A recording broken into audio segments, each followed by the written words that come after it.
nimetoka nani kama nimetishiwa. Mimi ni Mkenya. Niko Kenya kwetu. Nimefanywa madhambi. So, sikutaka kuongea kwa sababu naona hakuna mtu mwenye ambaye anaweza nielewa. Naona watu wamecreate perception kwamba mimi ni mgaidi, na nyumba nimekuwa nikiishi, nguo zangu ziko hapo, viti zangu ziko vitanda, nalala mahali naishi, na post videos ukiangalia kwa social media zangu, ni mahali nimekuwa nikiishi. Lakini kwa sababu ya ugaidi watu wamenifanyia madhambi yote. Mimi hakuna kitu naweza fanya. Mimi sikuona baba yangu. Mimi ni yatima.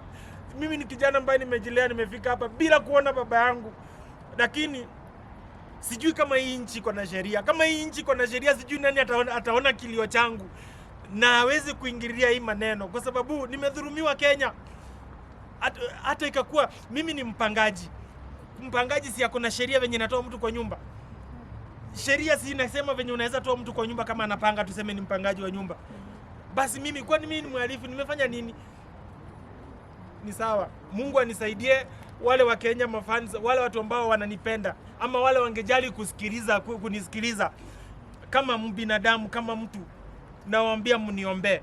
Na kama kuna vile unaweza nisaidia, unisaidie. Lakini nimetolewa kwa nyumba Karen, mahali nimekuwa nikiishi zaidi ya miaka 10. Nimekuwa nikikaa kwa hiyo nyumba zaidi ya miaka 10. Nimeshtakiwa, nimevunja mali yangu. Eti nimefanya malicious damage ya mali yangu, nimenunua na pesa yangu. Sijioni kama Mkenya. Okay, maybe to ask chairman, after this story ilitokea kwa mtandao, there were rumors that it is associated with you and land grabbing, and you are aware that this is not the first time kusikia ringtone akiambiwa kuwa ni mtu ambaye anagrab lands za watu wengine. Pengine what can you say about that? Watu wanapenda kuonea watu. Hii nchi iko na maaskari, hii nchi iko na CID, hii nchi iko na court. Hakuna mtu ameenda amesema nimechukua kitu yake. Si ni watu wako tu na wivu, wanasikia, wanajiuliza wewe ni yatima, umetoka, baba yako ni nani? Yaani watu wanaona kama baba yako hauna baba mwenye anajulikana ufai kuwa na kitu. Mtu anafaa kujiuliza umefikaje hapo. Mtu akuja akuulize, because nikitaka kukuambia nimepata kitu fulani namna gani, unless ukuje nikuambie, si lazima nitangaze in public, niambie kila mtu nimefanya ama nikapata pesa fulani. Lakini vitu zote ambazo niko nazo kwa maisha yangu nimezipata halali, nimezipata kupitia sheria, nimezipata kupitia jasho yangu, nimezipata kupitia maombi, nimezipata kutoka baraka za Mungu. Mimi siwezi iba kitu ya mtu. Mimi najua, mimi naogopa Mungu. Siwezi iba kitu ya mtu. Mtu atokea aseme nimeiba kitu yake, atokee. Kwa hivyo hakuna shamba yoyote ushawahi kuiba. Na hizi rumors zinatoka wapi? Rumors zinatoka watu ambao wanakuchukia, wanataka tu kusema maneno. Alafu hii town ya Kenya, nimekuambia watu wakitaka kukupangia wanakupangia. Wanakupangia, hata unaweza wekewa madawa, unaweza wekewa mabunduki, unaweza ukipangiwa umepangiwa. Sasa nimetoka ndani nikajiuliza, ninyamaze ama nisinyamaze?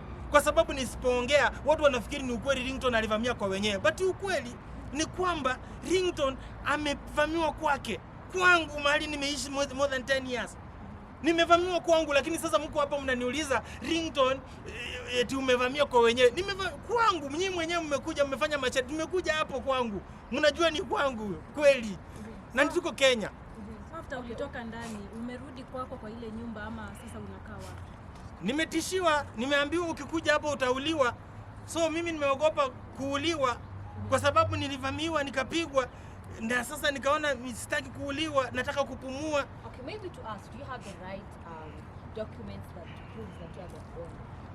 Mimi niko na stakabadhi za kuniruhusu kukaa ndani ya nyumba.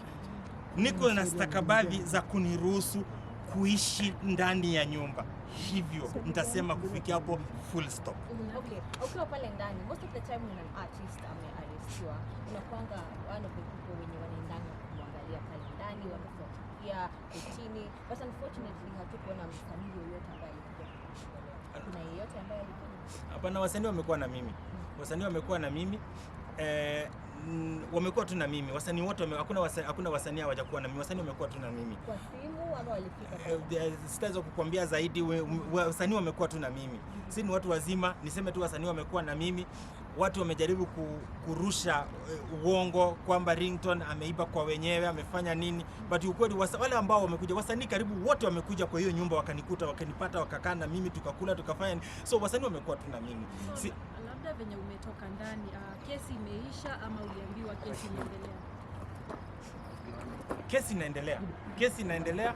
Ni ile tu nataka tu kuambia mkuu wa mashtaka DPP ajue kwamba mimi nimevurushwa kwa nyumba na wakora ambao wanajaribu kucreate narrative kwamba mimi nimeenda kwao, lakini kuna pattern, kuna proof ya miaka yote, na ni nyumba ambayo niko mpaka na wapangaji.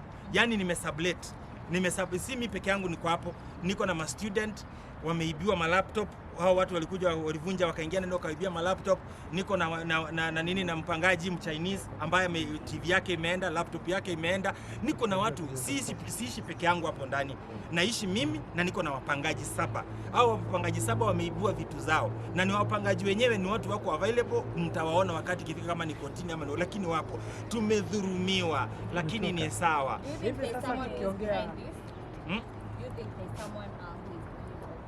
Mimi sijui. Mimi nimejipata katika janga. Sijui nani naweza amini, sijui ni nani ananipiga, lakini mimi nawaambia nimekuwa nikiishi kwa nyumba Karen zaidi ya miaka 10.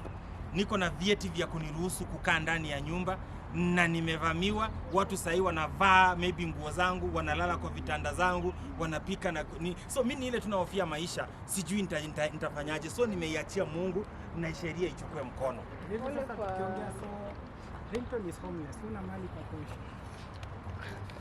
Naweza sema niko semi homeless, lakini niko na nyumba nyingine. Lakini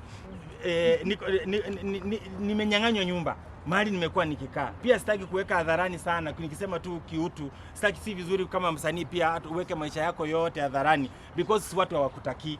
Watu si eti kwa kutangaza nikitangaza maisha yangu ni ya kifahari, watu wanakasirika, watu wanakuona unaringa. So mimi naweza sema tu tuongelee jambo kwamba nimefurushwa kwa nyumba yangu mahali nimekuwa nikikaa kwa miaka zaidi ya 10. Niko na vitu ya kuniruhusu kukaa pale. Halafu nimetolewa tu bila kutumia sheria. Pole kwa yale ambayo unayapitia, kisa hadi wakati unatoa machozi ni kama unapitia kile kitu ambacho wewe mwenyewe umeshindwa kujicontrol yourself. Lakini sasa which plans do you have after umetoka hapo kwenye polisi na umesema kwamba umetishiwa maisha? Umeandika kwenye kituo cha polisi kwamba umetishiwa maisha apart from wao kusema kwamba uliingia kwenye nyumba yangu.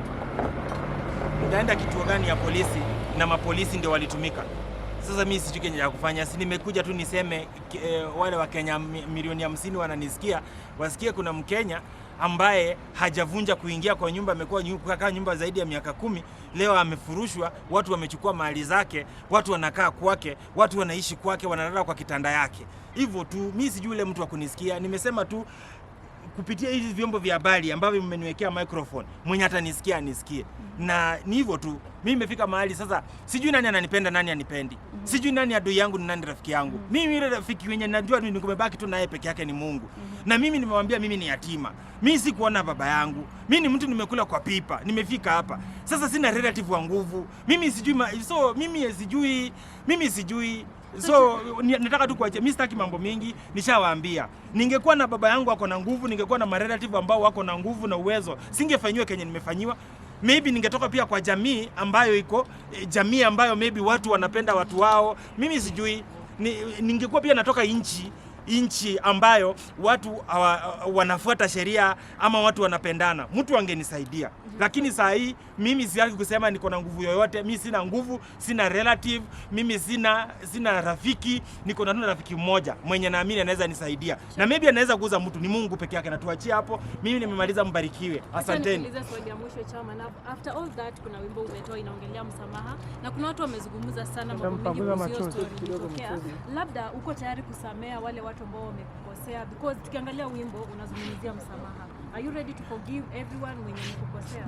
Mimi nimewasamea, ni mali yangu. Nimekwambia vile tunaongea saa hii, watu wako kwa nyumba yenye nimekuwa nikikaa zaidi ya miaka 10 wanalalia vitu zangu. Hivyo. Okay, apart from chairman kuwa associated na kuwa pengine umeiba shamba, issues za nataka nikuonye usiseme hivyo hivi, kwa sababu unanikwaza, naanza kuona ni kama nimesimama next na adui wangu. Watu wanasemanga vitu mingi town. So juu ya watu. uko na thibitisho. Kama una thibitisho, usiniulize swali kama hiyo wakati mimi naumwa na moyo. Ni rumors ziko. Sawa, so mimi sitaki ku address rumors. Mmeniita niweze kuambia kenye kimefanyika. Nataka kuachia hapo. Mbarikiwe. Wimbo inasemekana pia ulikuwa umeiba. Kasipul alisema hivi. Kasipul ni wazimu, so mimi sitaki kuongelea mambo ya Kasipul. Kasipul ni wazimu wa town. Wakati mwingine anasema vitu za ukweli, wakati mwingine anasema vitu za uongo, kuna wakati mwingine ana behave kama binadamu mzuri, wakati mwingine ana behave kama mtu ambaye anachukia kila mtu. So mimi sitaki kusema. Mimi nilivyo, nimetoka niweze kuongea. Wakenya waweze, wale ambao wangejali kunisikia, wengi hawatataka kusikia, lakini wale wangejali kunisikia wanisikie, na hata waende kwa social media zangu waangalie ile nyumba inasemekana nili break in. Ni nyumba nimekuwa nikipost kwa miaka mingi sana kwa social media zangu, nikiwa naamka na host wasanii na host nani, ni hapo period. Mungu awabariki na mniombe, sijui cha kufanya. Asanteni.